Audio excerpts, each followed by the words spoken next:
Salve, salve moçada, para você que apertou o play agora. Esse é o programa Funk Cultura, para mostrar um pouco da diversidade, que nós também funkeiros temos cultura.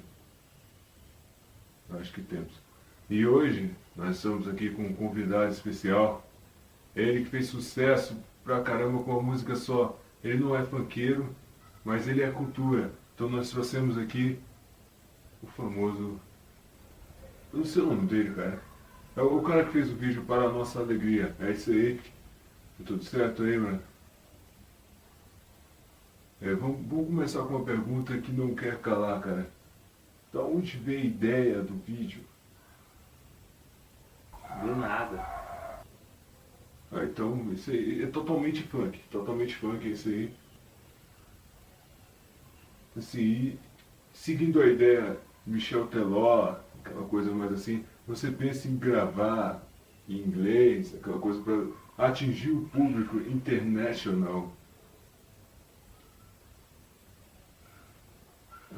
Ou até mesmo receber um brother para cantar junto aí, a gente emicida, tá ligado? Aquela coisa mais assim,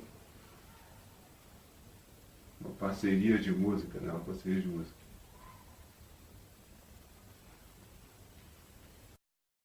Vamos parar de dar volta aí em torno do nada e vamos direto ao assunto, cara.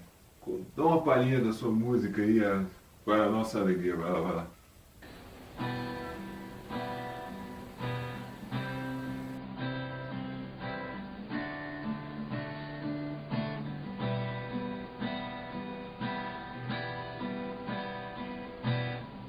Calma, cara, só um minutinho, só um minutinho. Cara, não é por nada não, mas é que nós, no nosso programa de internet, e programas de internet eles são bem curtos, então eu queria que você fosse direto ao assunto, fosse direto para a parte legal da música, vai lá.